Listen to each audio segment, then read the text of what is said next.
Hi, Andy Eastwood here, welcoming you back to the Octopus Ukulele Academy. And if you think I'm looking unusually smart today, well, that's because I'm in the middle of filming an online video concert for the Royal Variety charity.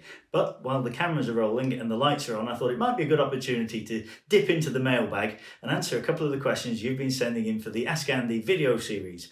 Thanks for sending them in. Stay tuned for my answers.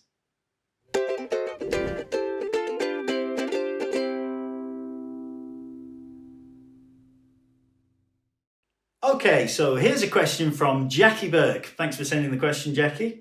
Can you quickly lay to rest the old question about whether children should use picks? If so, when and which ones are best to use? Okay, well, the short answer from me is no. I don't think I would recommend picks or plectrums, if you want to call them plectrums.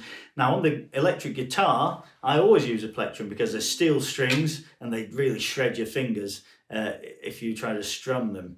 But on the uke, the strings are pretty soft. And actually, the human finger, we're very lucky. It's pretty well designed for strumming a uke. The nail hits on the way down and gives a nice, crisp, sharp sound. And the padded part of the finger on the way up is a little softer, gives us a bit of light and shade in the tone. So we don't really need plectrums unless they're for a specific musical effect that you're aiming for. But generally, I think no. Now, it's interesting that you say, should children use picks? You specify children in the question, Jacqui, and maybe the thinking behind that is that they don't have the strength in their hands and fingers that adults do. And it's important to say that really brute force and strength are not what we're aiming for when we start to learn to strum the uke nicely.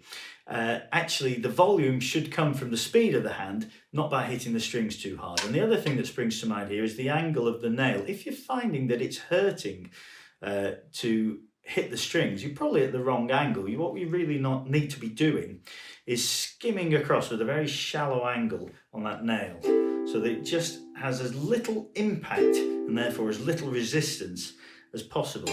Actually, it's pretty rare to find people using picks in the ukulele world. You may not be aware of that if you're new to the uke. I was at a big ukulele festival just a couple of weeks ago with several hundred uke players and enthusiasts. I don't remember seeing anyone using a pick all weekend long. No doubt there would have been somebody. It does happen, but it's quite unusual. So my answer on balance, thinking about it, is no, try not to bother. And really, we want to feel at one with the instrument. So anything that comes between your hand and the strings is a bit of a barrier, really. It's a bit like playing the piano with gloves on. Try to avoid it.